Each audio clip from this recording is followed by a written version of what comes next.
We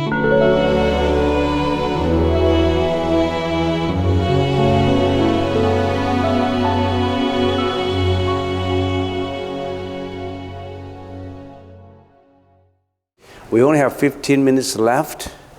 Usually, in the summertime, we have about 1 hour to do the lecture. But in the wintertime, usually we start our lunch at 11. In order that we don't bypass the nautical noon, because the monks and nuns, we only eat 2 meals per day, and the second meal at lunchtime must be before the nautical noon. So the nautical noon changes in every season. In the wintertime, it's about 12, maybe a little earlier than 12 even in the wintertime. In the summertime, it's 1:30, so we can always postpone back the lunch at 11:30. Sometimes it goes beyond 11:30, it goes to 11:45. So we have a time limitation. There's reason for everything. But anyway, we have 15 minutes left, and of course we can't do much in 15 minutes. What we have been talking about actually is, we call it the mental experiences, which is actually, if we put it in modern terms, it's a form of school of thought of psychology. But psychology is only a new name of our century.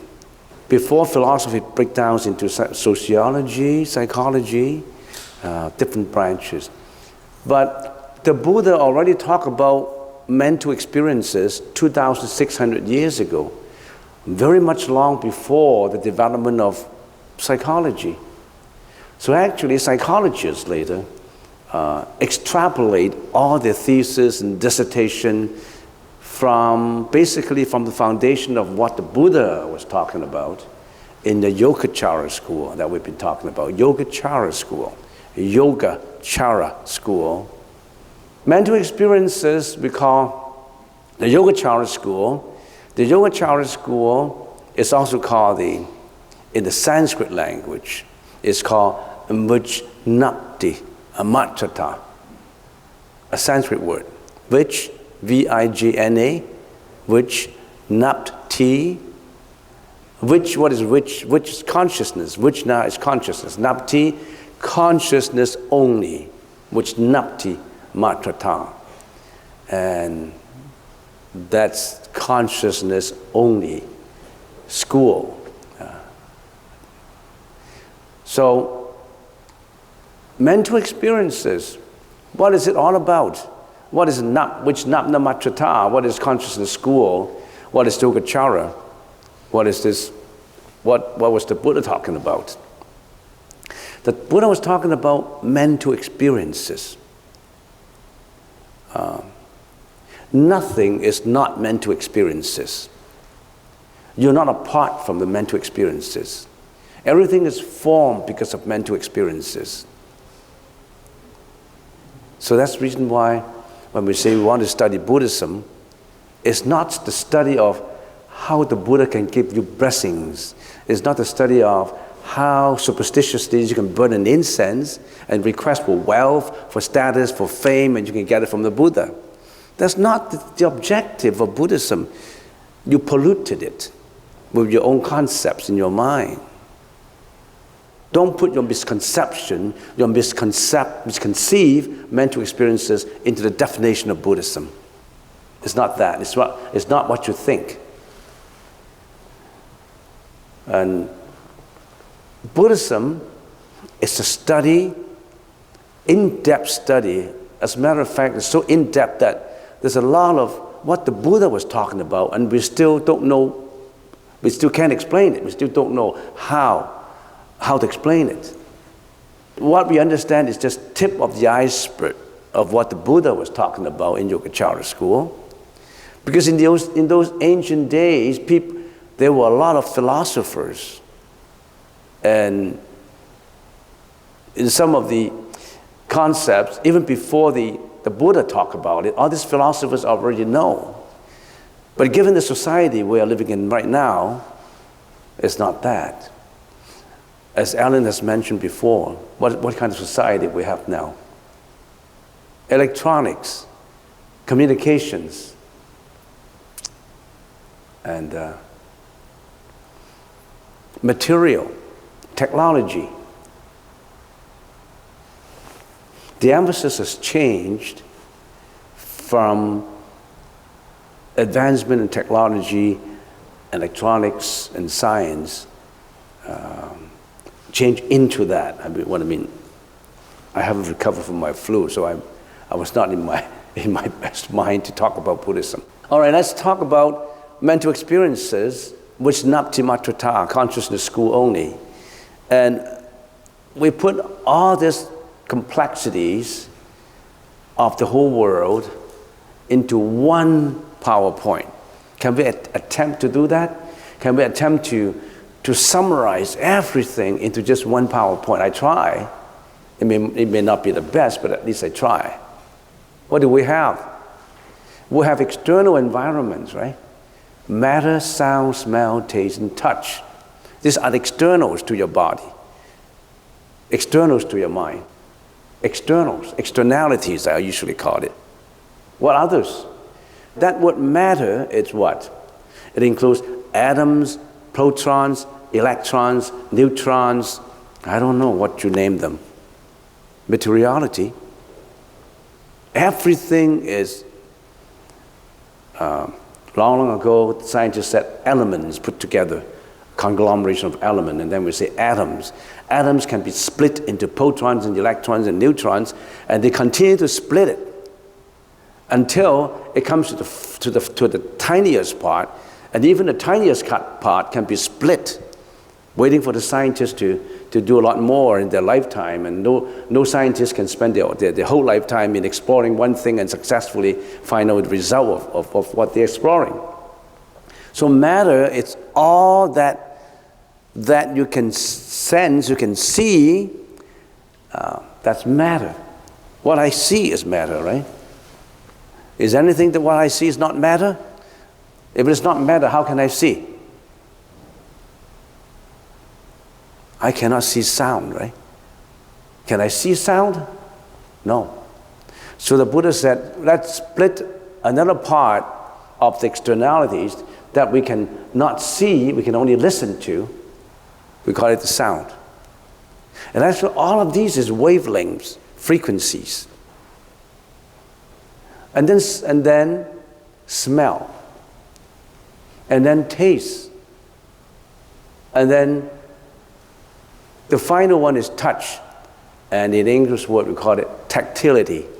Tactility, anything that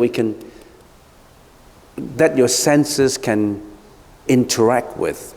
And that touch is actually a grand comprehension, coverage of anything that is not matter, not sound, not smell, not taste.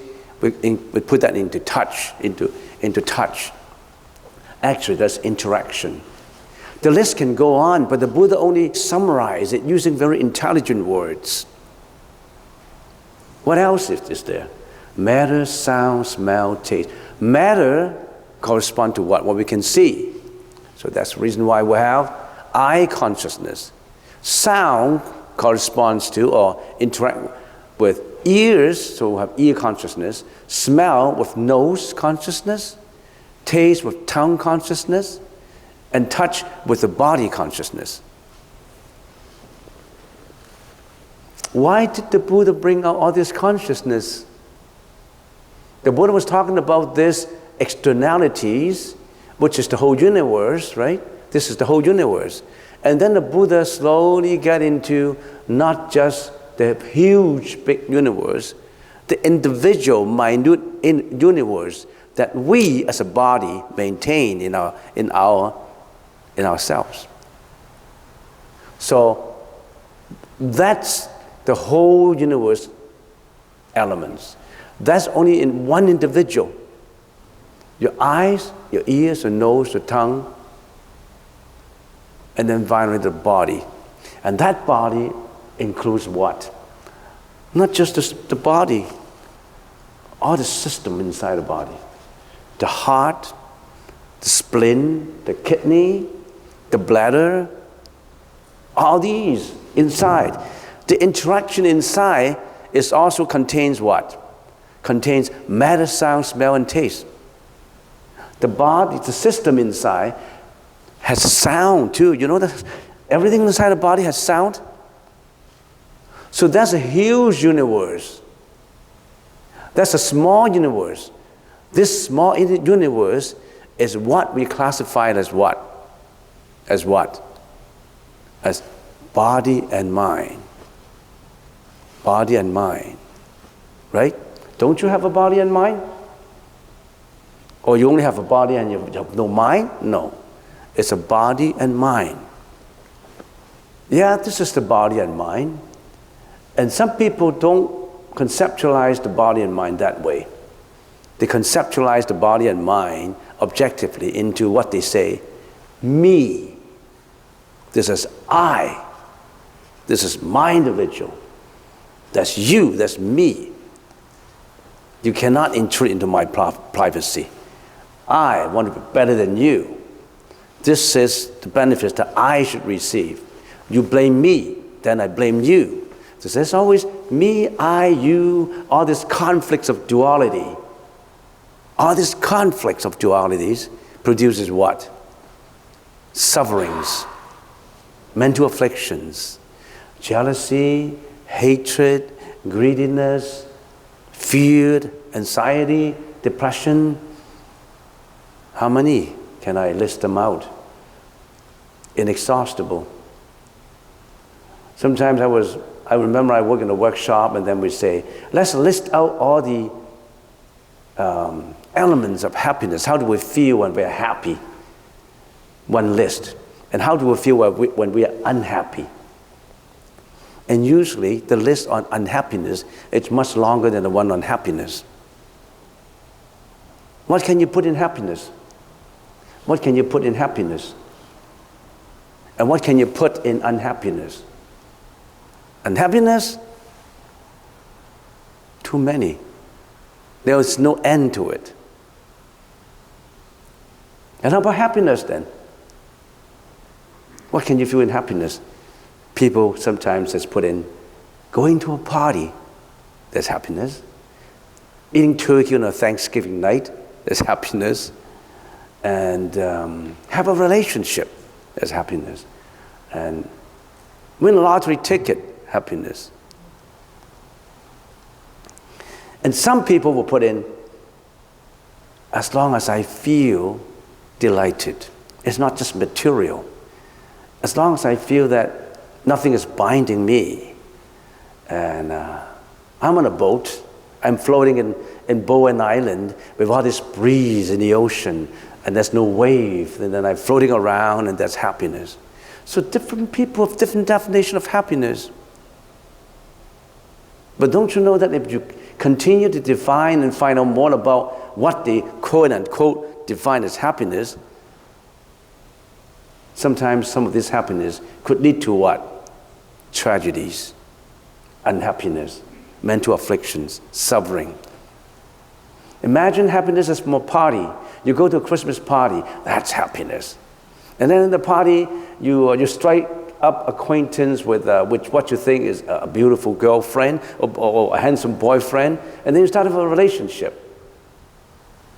And then this relationship will lead to what? To what? Have you seen that movie? A man gets to know a woman in a party, and then what they end up with. I forgot. I'm getting old. What's the name of that movie that I mentioned before? It wind up that the guy was killed by the woman.